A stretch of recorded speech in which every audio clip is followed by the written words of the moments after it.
D'abord, bonjour à toutes et à tous.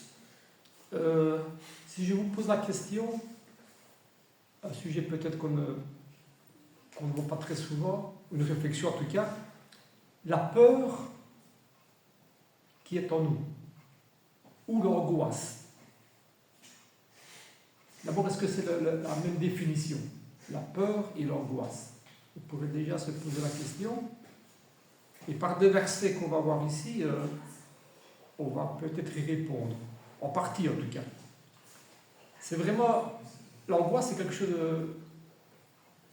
de pas très bien à vivre. L'angoisse. Ou la peur, peut-être. Ça perturbe la paix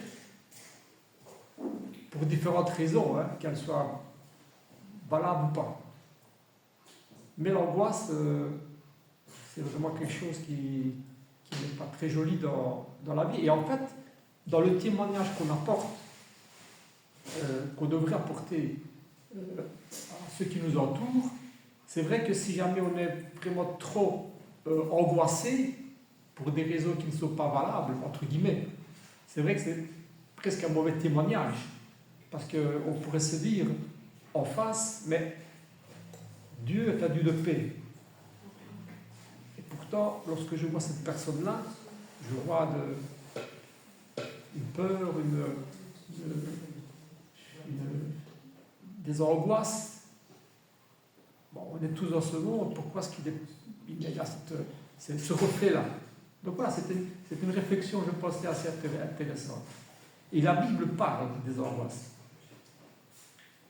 Et si vous avez fait attention à la lecture qu'on a fait pour avoir le repas du Seigneur en Marc chapitre 14, on va lire ce petit verset-là. On en a parlé aussi. Et je ne sais pas si chacun peut répondre personnellement à cette question-là. Est-ce que vous êtes angoissé? Tout le monde est angoissé à un moment donné. Tout le monde.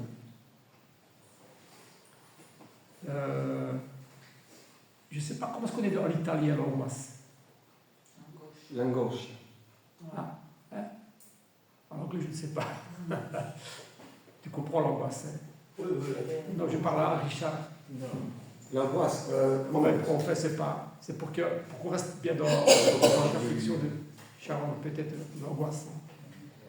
Et donc, je me suis un petit peu penché sur quelques versets qui parlent de ce sujet-là. Et alors, il y a un psaume, par exemple, le psaume 107. C'est parce qu'après, il y a une partie du psaume 107 qui fait référence à un épisode dans le ministère de Jésus. En tout cas, c'est très ressemblant. Je suis presque certain que c'était presque une prophétie par rapport à un épisode dans la vie de Jésus et de ses disciples qui est justement une référence à l'angoisse aussi, à la peur. L'angoisse. Et alors, dans le psaume 107, on ne va pas lire tout le psaume 107, mais il parle 3-4 fois de l'angoisse. Et donc, on voit que Dieu les compassions de Dieu envers justement ceux qui les pleurent, qui prient, parce qu'ils ne sont pas bien, à cause de leur angoisse. Et ils croient en Dieu, et ils se tournent vers Dieu. Ils disent, je ne suis pas bien, quoi. Nous ne sommes pas bien, parce que nous sommes angoissés pour différentes raisons. Et on va juste lire les 3-4 versets qui parlent de l'angoisse. Dans le psaume 107, et au verset 6, on voit une première fois que, à la fin du verset, il est dit, Dieu ou il les délivra de leur angoisse. Pourquoi? Eh bien, ceux qui précèdent l'expliquent.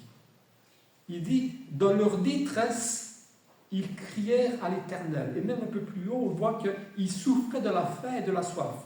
Leur âme était languissante. Dans leur détresse, ils crièrent à l'Éternel et il les délivra de leur angoisse. C'est déjà un motif. Il y en a, même aujourd'hui, qui souffrent de la soif et de la faim.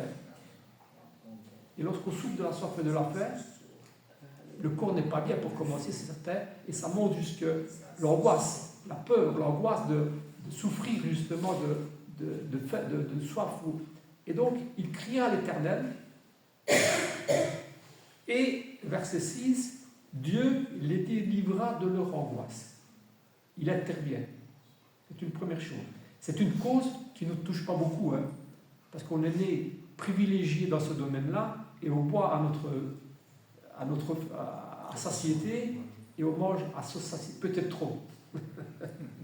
Donc mais pour eux, c'est un épisode de l'Ancien Testament où ils se tournaient vers l'Éternel, animés par leur angoisse, causée par ça. Au verset 13, on voit que, je vais juste prendre un verset, au verset 13, il dit, 12 et 13, ils succombèrent et personne ne les secourut. Dans leur détresse, ils crièrent à l'Éternel et il les délivra de leur angoisse. On ne va pas lire ce qui précède, mais ça peut concerner tout le monde, même aujourd'hui, que dans la détresse, causée par différents motifs, on est dans la détresse. Eh bien, et c'est là peut-être qu'on se tourne plus vers Dieu, parce qu'on n'a plus vraiment de sortie de secours, on n'a plus de solution possible, on est perdu, et on se tourne vers Dieu, et dans leur détresse, parce qu'ils secoururent, ils secoururent, et personne ne les secourut, et dans leur détresse, ils crièrent à l'Éternel, et Dieu les délivra de leur angoisse. Alors, encore une fois, on ne sait pas, on ne va pas aller plus loin pour ça, mais la détresse, c'était le motif qui fait que des personnes, dans leur angoisse, qui les rongeait, se tournaient vers l'Éternel. Et Dieu les secourut. Dans le même chapitre, au verset 19, et le verset, la phrase qui précède.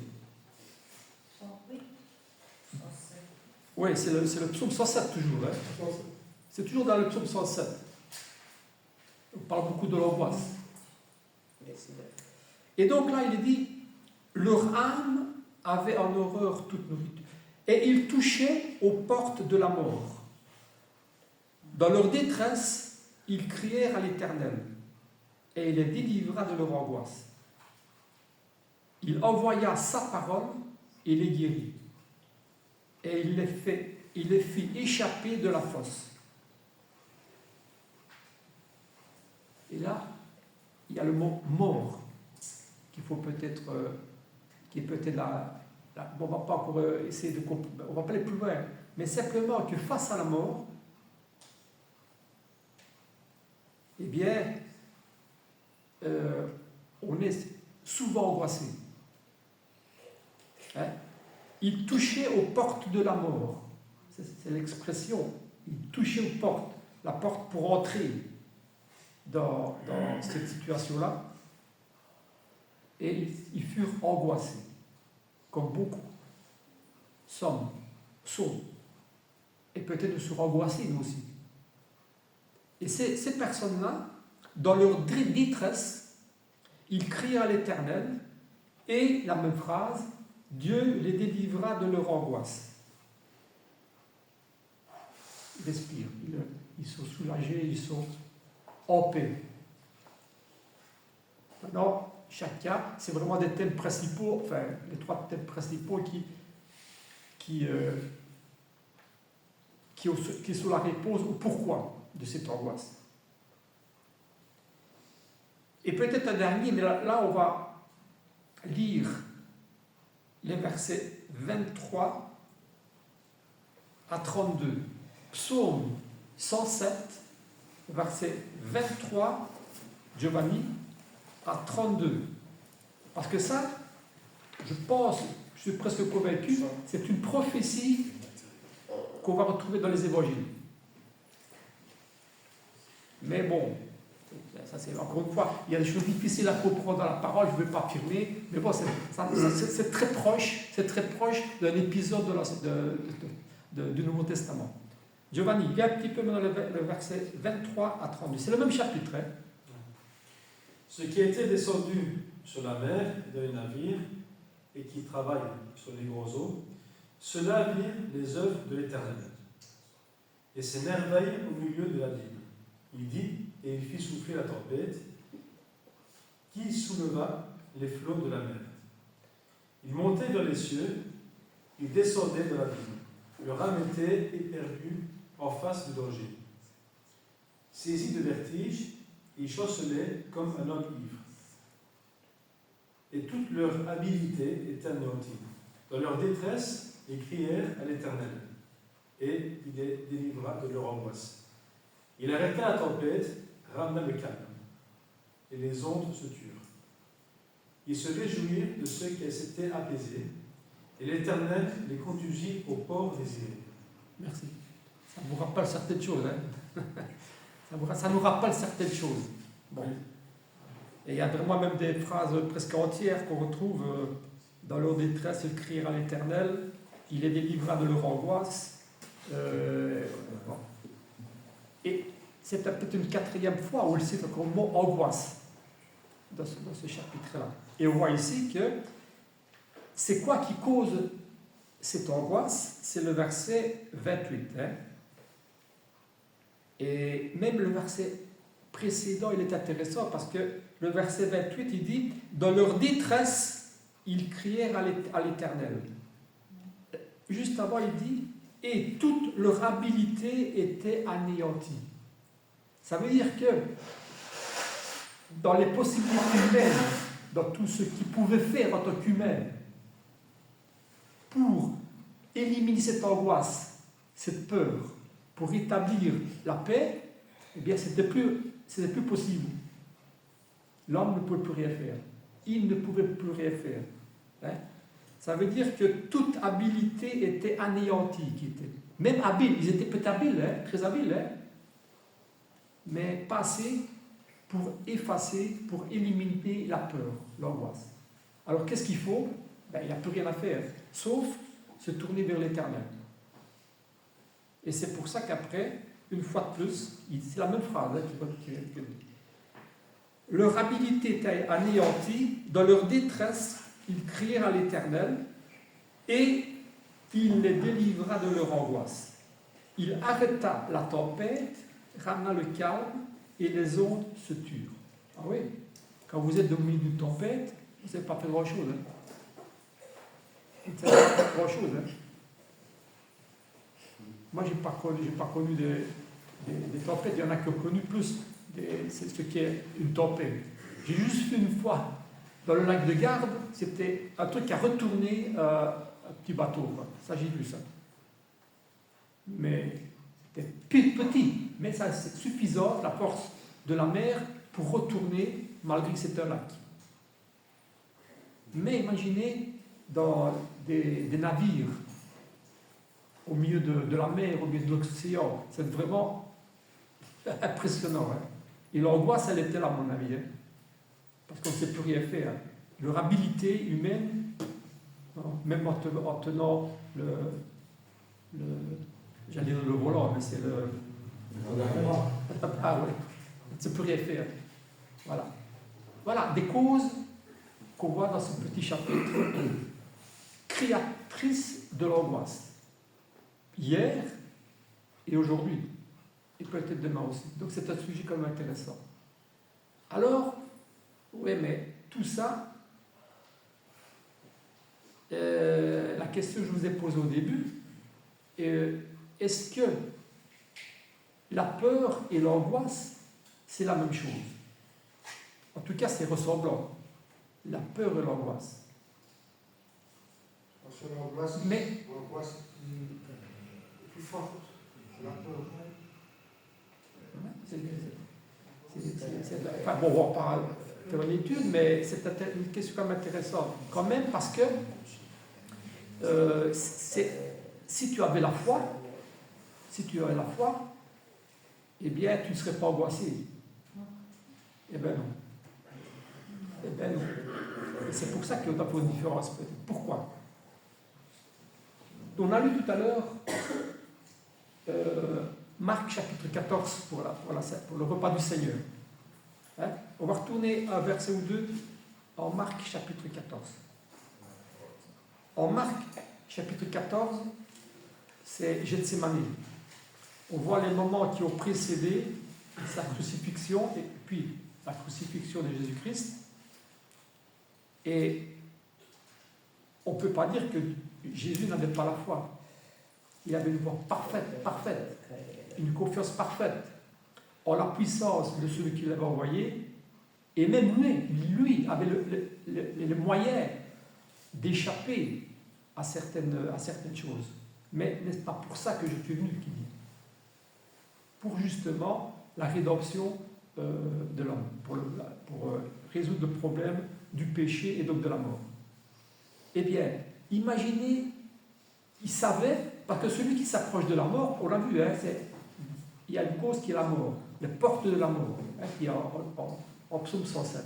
Mais lui, en plus, il n'était pas seulement aux portes de la mort, mais il avait l'image, et je dirais presque l'image et le son de ce qui allait se passer exactement dans les moments qui allaient suivre, dans les heures qui allaient suivre. Et ça, c'était encore 1000 fois plus angoissant. Comment il allait souffrir. Parce que quand on ne sait pas, bon, peut-être ça va aller vite, je ne sais pas, on ne sait pas comment et quand. Mais là, il savait comment, quand et exactement. Et c'est au point que Jésus-Christ, le Fils de Dieu, avec une foi parfaite, eh bien, il est passé par l'angoisse. C'est pas moi qui le dis, c'est le verset. Hein, donc, il faut faire la nuance. C'est pour ça que j'ai posé la question au début. Jésus, avec cette confiance parfaite, cette foi parfaite, eh bien, en Marc chapitre 14, on va lire le verset. Hein.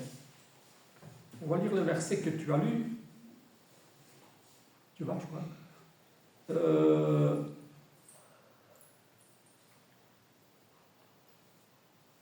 D'abord, il dit au verset 27, Jésus leur dit, vous serez tous scandalisés, car il est écrit, je frapperai le berger. C'est lui le berger. Hein. Et les brebis seront dispersées. Mais, après que je serai ressuscité, je vous précéderai. Ça, il le dit. Et puis, je cherche mon petit verset. Je vais le retrouver, il n'y a pas de... Verset 33. 33. 33, oui. J'espère que c'était la tour. Ils allèrent ensuite dans un lieu appelé Gethsémani, oui. Et Jésus dit à ses disciples, asseyez-vous ici pendant que je prierai. Il prit avec lui Pierre, Jacques et Jean. Et il commença à éprouver de la frayeur et de l'angoisse. Il est angoissé, bien plus que, je pense, ce qu'on peut imaginer, parce qu'il réalisait et savait exactement par où et quelles étaient ces souffrances-là.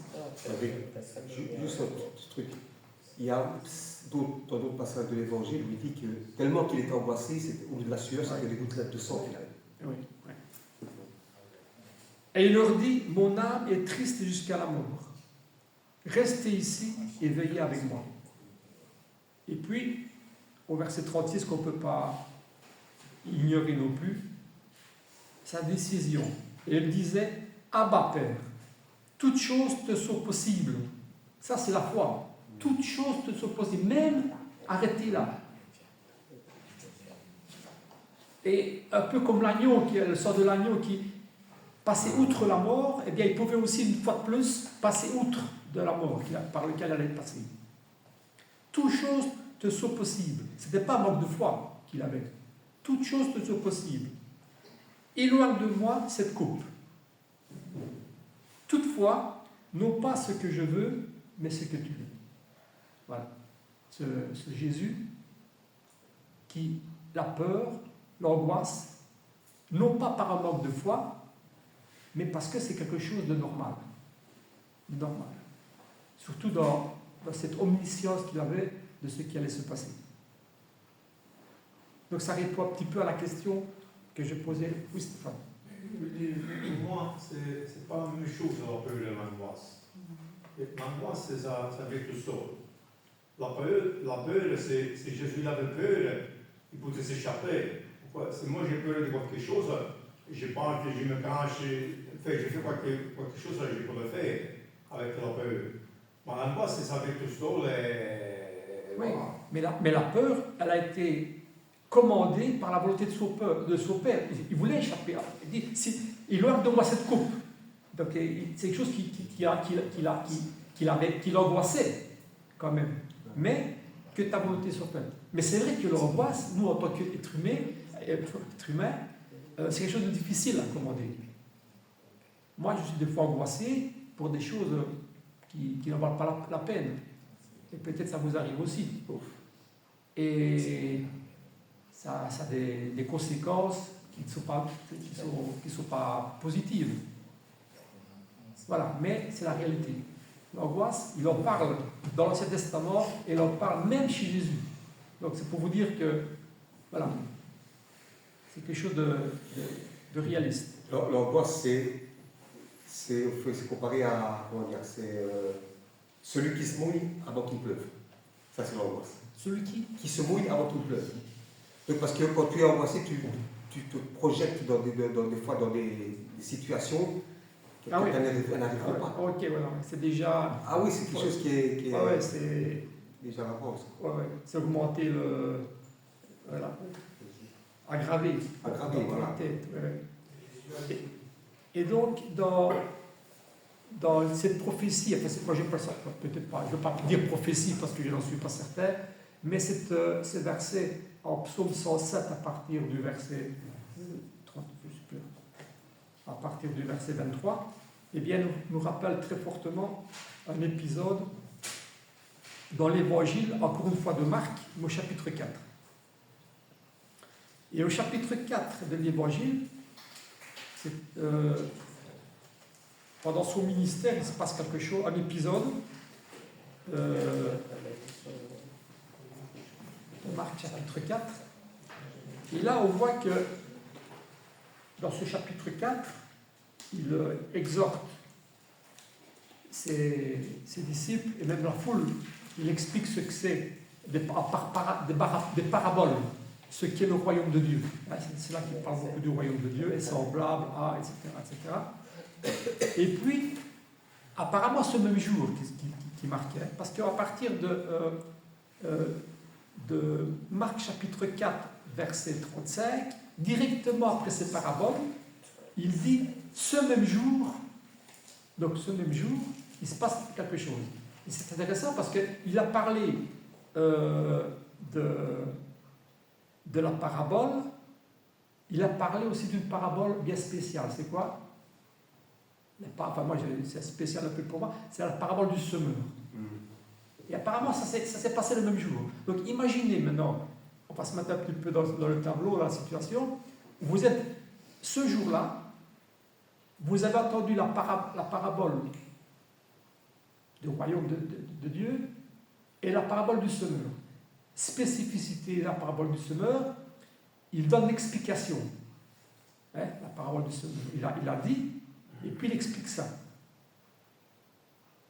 Et aussi bien que dans cette parabole du semeur, ça reflète un peu l'état de cœur, justement, l'état de la personne pour recevoir la parole de Dieu.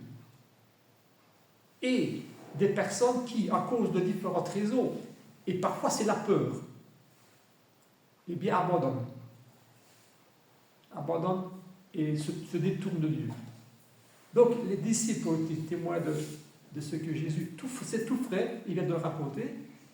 Et puis le même jour, qu'est-ce qui se passe? Verset 35. Ce même jour, sur le soir, Jésus leur dit, passons de l'autre côté. Après avoir renvoyé la foule, maintenant il se trouve avec ses disciples, simplement. après avoir envoyé la foule, ils l'emmenèrent dans la barque où il se trouvait. Il y avait aussi d'autres barques avec lui. Il s'éleva un grand tourbillon, et les flots se jetaient sur la barque, au point qu'elle se remplissait déjà. Et lui, il dormait à la poupe sur le coussin. Ils le réveillèrent et lui dirent « Maître, ne t'inquiètes-tu pas de ce que nous périssons ?»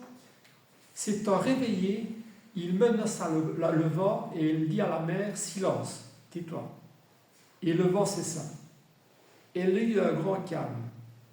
Puis il leur dit « Pourquoi avez-vous ainsi peur?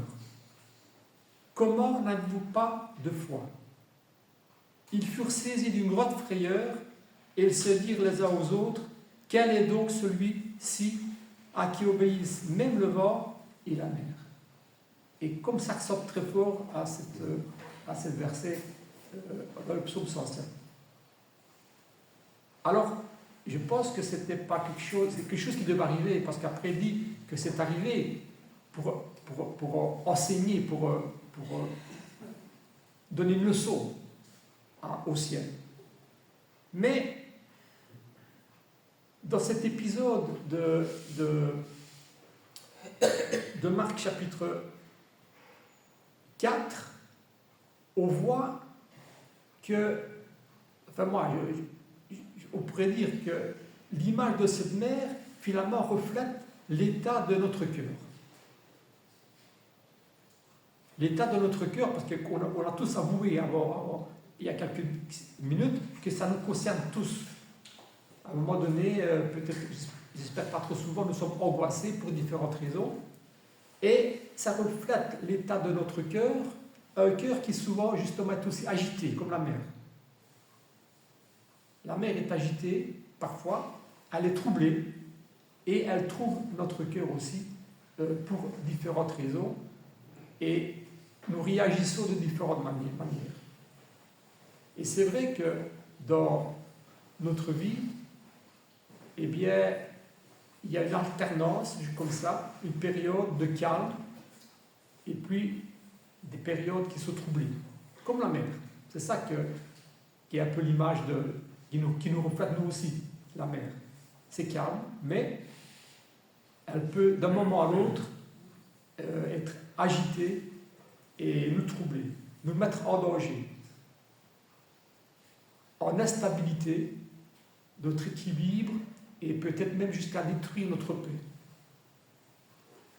Il y a la peur, et une chose, comme la mer aussi, et comme Jésus l'a été, et comme tous ces personnages-là qu'on voit en psaume 107, nous ne sommes pas à l'abri, de ces problèmes, de ces inquiétudes. Nous ne sommes pas à l'abri, parce qu'à un moment, je ne crois pas qu'il y a une vie dans la vie d'un homme où il n'y a pas une période justement troublée. Ça n'existe pas. Ça n'existe pas. Et nous ne sommes pas à l'abri de ces tempêtes. Et je pense que même dans les moments où tout va bien, eh bien, il faut faire tout pour que notre embarcation, parce que nous sommes nos bongos, faire un beau rivage, le prêcheur de Quantique, faire un beau rivage, eh bien, nous ne sommes pas à l'abri de ces tempêtes, et il faut, par notre comportement, par nos prières, et par nos racines que nous prenons dans la parole de Dieu, et la foi que nous devons demander à Dieu, empêcher l'eau d'entrer dans l'embarcation. D'entrer dans l'embarcation. Parce que c'est ça le problème. Lorsque l'eau commence à entrer dans notre embarcation, et bien à un moment donné, l'eau est tellement dans l'embarcation que la barque se retourne. C'est une image, bien sûr, mais ça reflète bien, je pense qu'il était là pour une raison bien précise, pour enseigner justement ce qu'on vient de souligner là.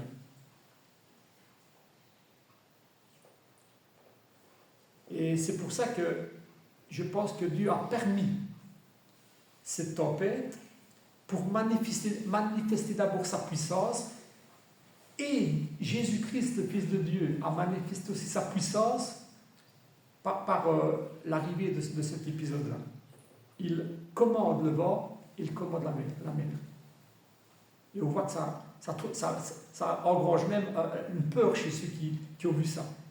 Bien qu'ils ont participé au ministère de celui qui a fait ces miracles.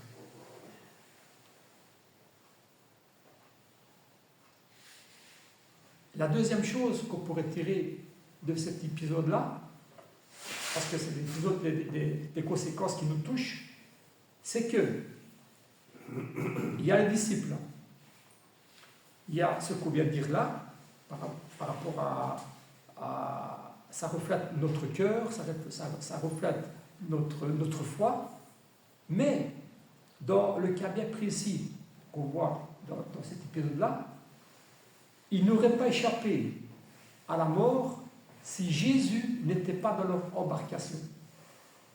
La seule réaction qu'ils avaient eue, c'est la panique, c'est l'angoisse. Et c'est parce qu'elles se sont tournées vers le Seigneur, psaume 107, ils crièrent à l'Éternel. Donc c'est intéressant de voir cette comparaison-là ici. C'est parce qu'ils se sont tournés vers Jésus-Christ et dit, mais nous allons périr. Et c'est Jésus qui apporte la solution. Donc dans notre embarcation aussi, si nous n'avons pas à côté de nous, et d'une façon permanente, le Seigneur, eh bien nous risquons aussi de sombrer. C'est aussi la comparaison qu'on peut faire pour nous aussi. Hein, s'il n'est pas là, à côté. Pour différentes raisons. Donc, il est question d'une question de foi, et que la paix que nous apporte, Dieu est un Dieu de paix. Christ nous apporte sa paix, comme il a dit, et il est notre paix.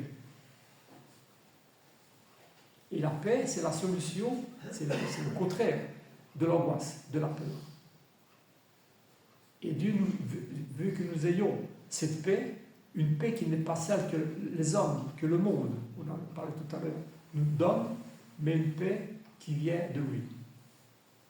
Une paix éternelle et une paix parfaite. Je vois que le temps passe beaucoup, mais c'est pas. Je vais un peu continuer avec eux.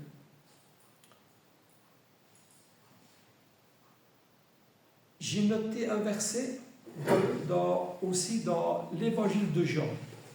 Je ne sais plus pourquoi. L'évangile de Jean, chapitre 14 aussi. Et là, au chapitre 14.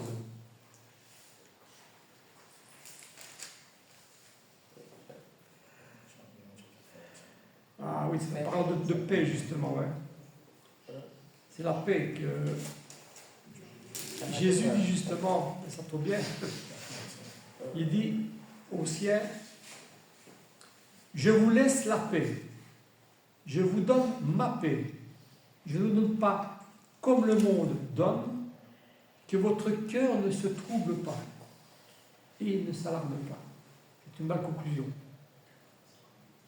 Parce qu'il fait référence à ce qu'on a dit jusqu'à présent. Lorsqu'on est troublé, lorsqu'on est alarmé, lorsqu'il y a une alarme qui se déclenche chez nous, hein, eh bien, la solution, c'est la solution de nous accaparer, de recevoir la paix que Dieu donne, que le Seigneur donne. Je vous donne ma paix. Je ne la donne pas comme le monde donne la paix, que votre cœur ne se trouble pas et ne s'alarme pas. André, c'est quel verset? Alors, c'est Jean chapitre 14, verset 27. 27, ok. Voilà, on pourra encore dire beaucoup, hein, mais c'est vraiment un sujet, je trouve, intéressant parce qu'on est tous confrontés à ça. Et lorsqu'on se laisse noyer par les angoisses, elles peuvent dépasser, elles peuvent remplir notre barque et on peut couler, on peut sombrer avec ça. Ça peut être quelque chose Et il faut se retourner vers le Seigneur. Il dit, viens à notre secours. Amen. Donne-moi la paix qui vient de toi. Interprétation de son.